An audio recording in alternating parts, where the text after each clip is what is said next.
Hey guys, it's Tom from London 360 here. Today I'm going to be showing you how to create virtual tours in Cupix using only your 360 panoramas. So I've been using Cupix for about a year now, and it's an amazing piece of online software that will turn your 360 panoramas into fully virtual tours where you can look around, share with your friends, and actually even use a headset to explore. It's a really smart piece of software because it uses something called photogrammetry, which is quite an advanced technique to create meshes from your photos.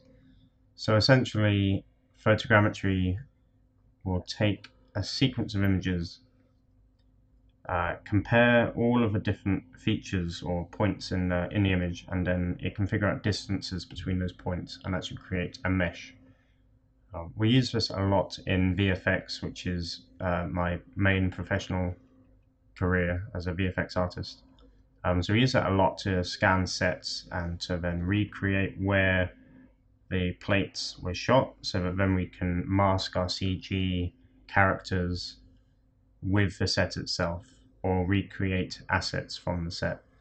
So it's a really advanced technique, and Cupix does a really great job of actually using this technique to convert your 360 panoramas that you've taken, create a physical space that you can then create a tour within, and you can actually move around and you can place elements inside this space whilst keeping it as a kind of 360 panorama tour. And it is free to use. It's just been released after a long period of beta testing in which I've been trying it out for a little while.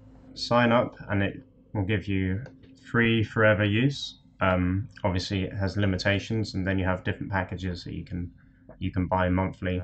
It's definitely worth using, especially if you're into real estate or property tours. So I'm going to break it down into how you shoot your photos and panoramas with a 360 camera, and then walk you through exactly how you create a tour in Cupix. So let's get going. So stage one is to take the photos. So I've got my Insta360, which you can see here. I don't know if you have an Insta360, but it's a really good camera. I'm shooting this video on the Theta S, which I've had for a few years now, and still a solid camera.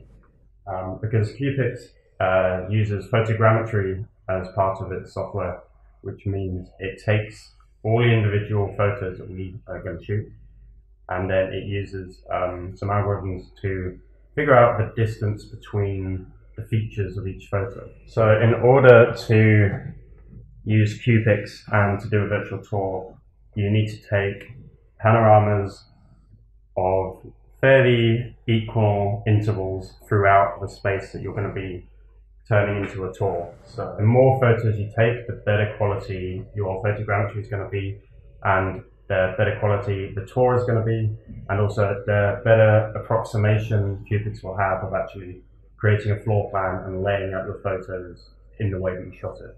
You'll find that if you use less photos, actually it becomes a bit tricky with Cupix to lay out the photos in sequence, and you start having to drag around images and try and place them yourself. And it's better to have more photos that you don't actually use in order for it to calculate the space efficiently.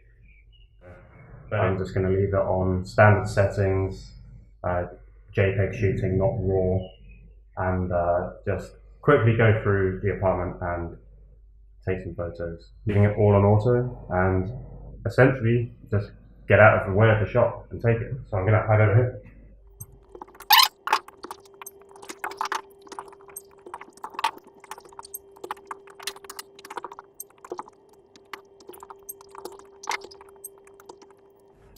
So when you finish the tour, it's just time to upload them to the computer, export them out, and we'll process them into Cupix to create the virtual tour. So once you've taken all of your panoramas, you need to put them into a format that Cupix can understand, such as JPEG. Because I was using the Insta360 camera, it exports it as a proprietary format, so I just need to batch export all of my panoramas I took about, how many is that? I think I took about 50 or 60, which isn't many, so I mean, feel free to take a lot more and you'll get a much more accurate result. But I've done this many, so I'm going to batch export those and get your settings, make sure it's all correct, and export them. I've already done it, so I'm going to cancel that and leave it for now. But just make sure that you've got enough photos, enough panoramas, and they're all in the correct format. And then what we're going to do is go to Cupix and create a new tour. I'm going to call this a demo tour for this example. So you need to specify how many floors you're going to have. In this one, it's just a single floor because it's a flat. And then we're going to select our files. So I'm going to select all of my images, open them. And then you have the option to select interval shooting, which will make it more accurate. It's basically saying, did you take the photos in kind of sequence of intervals? So you've got the options here of interval shooting and GPS info. I didn't shoot this outside of any GPS, so I'm not going to have that. And interval shooting, the photos were taken in fairly equal intervals, so I'm going to keep that selected. So the next step is to upload them all, which will take, depending on your internet, an hour or two. Well, my internet, at least an hour. So click continue. Yes. 56 files. Feel free to have as many as you want. Less is not as accurate. Generate a 3D model. So this is where the photogrammetry comes into play. So photogrammetry will calculate the distance between all of the different images, all the features of the images, and try to estimate a 3D model out of that. That is my favorite feature of Cupix actually, and it's extremely forward-thinking because Facebook is starting to come up with some algorithms to analyze photos to recreate meshes of your environment, which is very interesting, slightly scary, but look out for that. So anyway, I'm going to submit my 56 photos, and as it says on the left, keep the tab open for the upload, and then I'll be back in an hour or two. So once your tour has been processed and uploaded to Cupix, it's time to edit it. So here it is. Let's click edit on the demo tour. And then I'll just briefly outline the GUI, the interface. So we've got the overview, which just lists all of your different pictures and then tries to group them into sections. You've got the layout, which is where you line up your tour and you place all of the panoramas and create the tour itself, including 3D capabilities. Then you've got the publisher, which is where you will actually able to kind of deal with the link and how people view and access your tour. And then review, which is where you can view the actual tour itself, leave comments. But let's go back to the overview and just check that we've got everything that we need. So, I mean, it's all split up into different panos. If this was multiple floors, you'd probably have it set into different sections for your different levels. But for us, it's just one. So we've got all of our images, looks good. The main thing you're going to be focusing on is in the layout area. So this is where all of our panoramas, all of our images are laid and scattered all over the place, and it's trying to create a tour for us. So on the left you've got the different sections that it's automatically created as part of the algorithm. So you've got that section there, this section here, which is kind of a hallway, and this bit here, bedroom, and then as you can see we've got loads of random panoramas over here. So obviously this is in the living room, and yet the living room is all over here. So you're going to get a few that the algorithm can't quite understand. And so this is what we need to do here, is actually configure all of these. So what I would start with is to just check out how the layout is looking. So it's all looking good.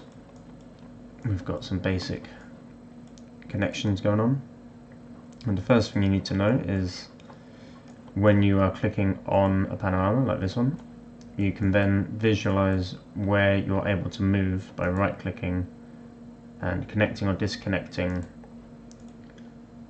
the connectivity. So when there's an orange bar, that means you are able to move to that zone. If there's no orange bar, that means you won't be able to physically move from that panel you're on to the next one. The other thing to note is that we don't need all of these. I mean, obviously I've taken quite a lot of pictures, but you don't actually need all of these. So I'm going to start by just hiding the ones that I don't need. So I'm going to hide that. I'm going to hide that one. I'll probably hide that one as well. So there you've just got a kind of a spread of panoramas from different angles, but not too many. So the next thing to consider is over here on the left, you've got this section which is further down the hallway, but obviously you've also got this section over here. So if you hover over a panorama or a hotspot on this view, you can see it showing up over here on the right. So you can see how they look together. But the problem is, this one right here is all the way, where is it? All the way over here, and obviously that's really far away, so we need to move this closer to here. So this one is just in the doorway, so that should visually on the right look like it's in the doorway. So go about there. So then this one should be, yep, just in the corner here by the bathroom. And then you've got, oh wait, that's definitely wrong. Something's gone very wrong there. So this one is actually a cluster right in the doorway. So we're going to have to actually do a bit of shifting for this. So if we go back to this view, so these three here are actually in the doorway, so we need to figure out their positioning. So if we push this a lot further along, like here, then hopefully as we move about, that should be a lot closer to what we're expecting. Which, yeah, it seems to hook up quite nicely now with these panoramas here. So you can see how quickly you've got a tour created. Let's just start connecting these. And let's see, I don't necessarily need all of these, so I might just hide this one. I just want to make sure that everything's connected so you can go to and from the different rooms. So it's all looking good. There's no connection here, so you want to connect these two together. And we don't need a lot of this information here. Oh, I can't see the bottom of that, but I'll leave it for now. So we've got the majority of our tour together now. What we need to do is then figure out where the rest of these fit in. So I'll quickly go over the 3D views. So if you click over here, you've got the 3D mode. This is quite handy because then it can show you the floor plan itself and how it's calculated the mesh from your photograph. So as you can see, we've got a reasonable amount of detail. You can see that's going into the kitchen. Got the hallway going down there. The hallway's a bit ropey, but you can see it's making up the sofa. And it's got quite a lot of information, and this button here will texture it so you can actually see how that is looking in textured mode.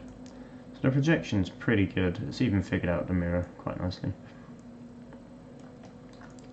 But this is handy for looking at the level of your images, of your panoramas. Sometimes you get a situation where the algorithm is not working correctly and one of these panoramas is actually floating in the air. So this is good for visualizing that, and then you can always click on that and transform it, and you can actually specify whereabouts in the in the y-axis you'd like it to be. So yeah, so you can go into 3D mode and you can physically start moving these panoramas around into a position. But we'll stick in 2D view for now, and we'll just start fixing some of these panoramas. So if you click over here, so this is the bedroom, so we need to move this over roughly to about here, I think. So that's about the position of the room, but obviously which way we're facing. So we're facing out the window, which is actually down. So yeah, so let's say we're facing the living room, and we know the living room is here. So in order for that to work, we have to rotate this entire section.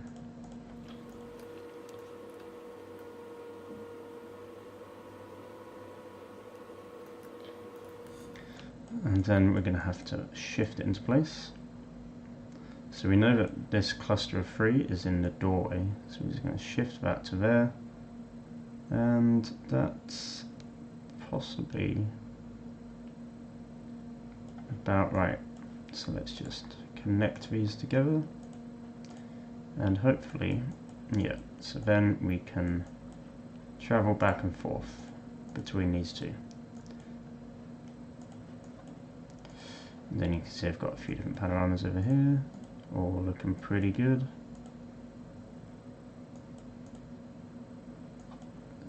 Yeah, so that's all kind of working quite nicely. And again, probably don't need some of these extra panos that are visible.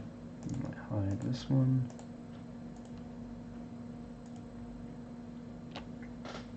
Right, so that's the basis of the tour done, essentially. To be honest, you could probably leave it like this. We've got most of the areas. Oh, there's me. Probably don't want this panorama to be available, but it's just a demo. We've got the kitchen, so yeah, it's all looking good. But then we've got all of these stray panoramas over here. Obviously, for this demo, we probably have enough information to use. But let's say we just click on this one. This is in the living room. We've got 2 here actually in the living room. So in order to fix this, we'd have to drag this section all the way over here.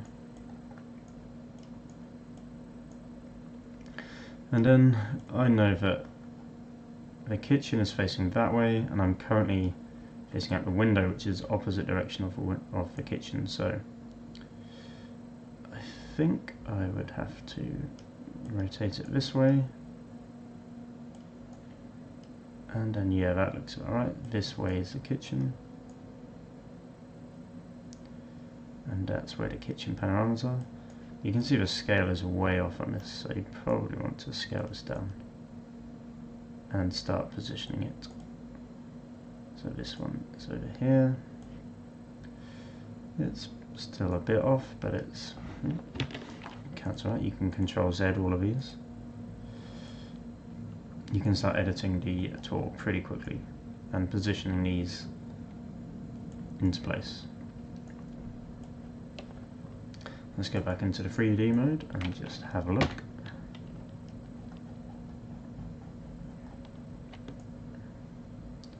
So yeah, we've got a bit of a 3D tour coming together. It's a little bit messy, but we haven't taken that many pictures, so you'd expect that. And let's have another quick look over here, and let's take a random panorama on its own if there are any. They all seem to be grouped, but here's one on its own, so let's just see what this one is. So this is again in the living room, but it's on its own section, so you just right click that and then select enclosing section to move it, and then drag it all the way over to where it should be roughly. Drag it all the way here, so it's facing a window, pretty much in the corner, and I know that's about here somewhere. So it's quite hard to tell, but it could be about there. Let's see, what's this one? Oh, in the bedroom. That's obviously not right.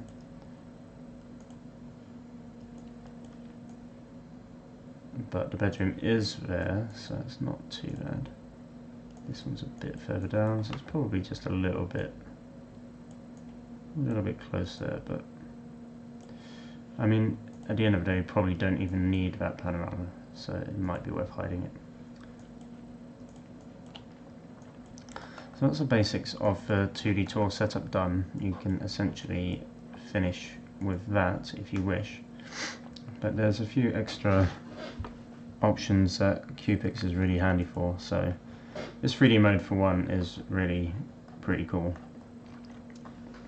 So obviously we've got this 3D mesh, which is good for visualizing stuff, but it's also really handy for inserting things like objects. So we could, for example, insert some text. So let's add some text, put London 360 in there, and then you can see that that's going to have a position in space. So let's start moving this into a position. So let's put it in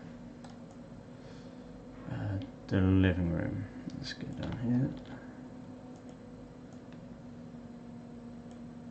and put it up against a wall, and let's just see if that works. So oh, it's back to front, but you can see how instantly we've got 3D geometry that's tracking to the position of the tour, which is really pretty amazing. It's a really great idea, but it is bugging me that it's back to front. So just rotate that 90 degrees or 180, sorry. Back in, and there you go. And that's going to stick based on the position of the mesh. So it's always going to be, well, it's even hidden in that angle, but it's always going to be in the same place, which is pretty cool. Then the other thing that the 3D mesh is handy for is this tool here, which is the distance tool. So you can overlay the walls and actually grab a distance between 2 points, which is great for floor plans and real estate. So it's 3 meters wide, that. And then let's have a look at the ceiling, floor to the ceiling. I've got very high ceilings, which is amazing. That's about there. And it even snaps to the nearest point. So 2.5 meters high. So you can see how quickly you've got a very professional looking tour, and then that should also stick to position even when you move around the room. So that's one amazing part about Cupix, which I think is really puts it head and shoulders above all the other tours I've seen.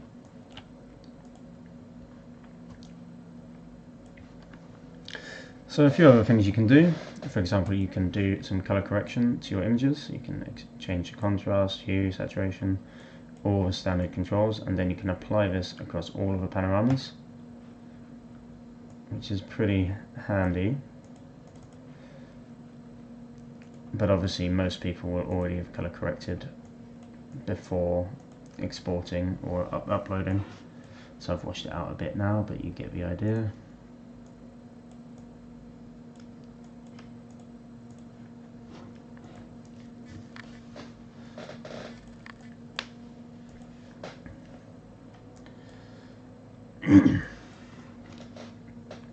So that is the starting point of creating a tour with Cupix, and you see how quick it was, how easy it was, and with relatively few numbers of panoramas to use.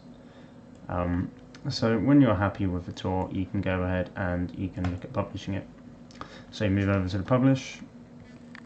Now this will allow you to set a starting point, so I'm going to set my starting view as probably this. So over here you've got set as entry photo, click that, and you can add it to a highlight.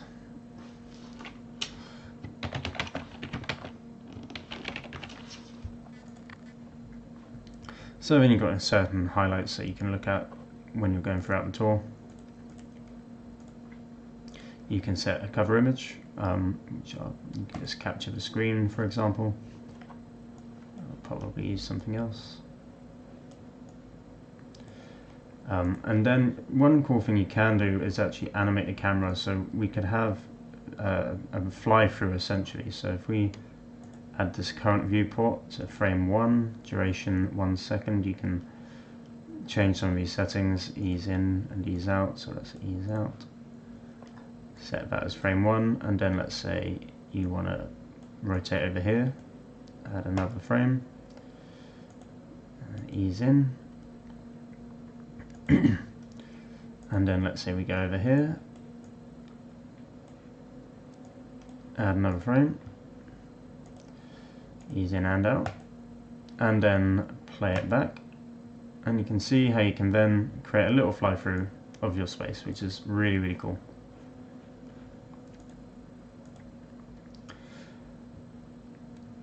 This will list your different floors that you can switch between. I'm not sure what customized list does. If you know, please comment and let everyone else know exactly how that works. Here you can customize your settings for the player when you actually show it to people. So you can show an nadir photo, set the animation to play, lots of these options, turn off VR mode, show a floor plan, it's quite handy. And then you've got your embed code for the web and a Google Street View uploader. I assume you'd need GPS settings for this. I am yet to try that out. So when you're ready to go, just click publish.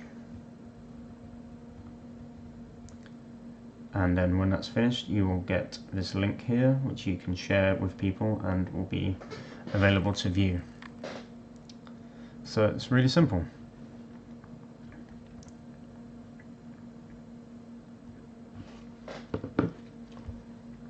Okay, so it's published, and now we can copy this out and send it to people, share it on Facebook, LinkedIn, Twitter, all of that good stuff.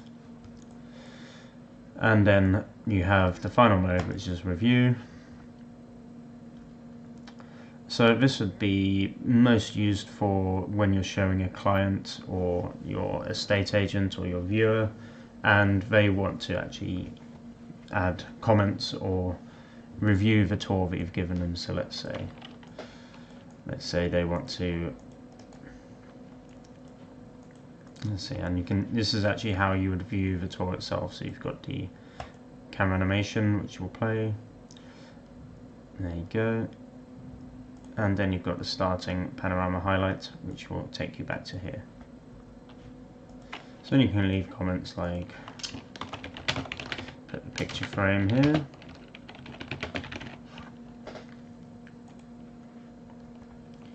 and then that will show up for everyone, and then you can resolve it and edit it. So it's just a handy little thing for making some comments about the tour itself. Probably should link that to a certain angle, so you link frame position to that, and then when you click on this, it will take you to the position that you're talking about in the comment, which is really handy. Like so. Then you can save it, and essentially that is your tour done. So I hope that's been useful for you.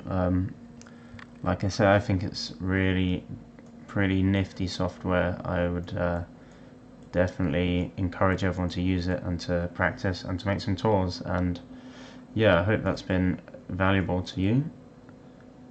I personally love this Cupix software. So that concludes the tutorial. I hope you found it useful, and please comment, like and share, and if you have any ideas or any questions or any tips yourself from using it, then please leave them in the comments, and yeah, I'll see you all on the next one.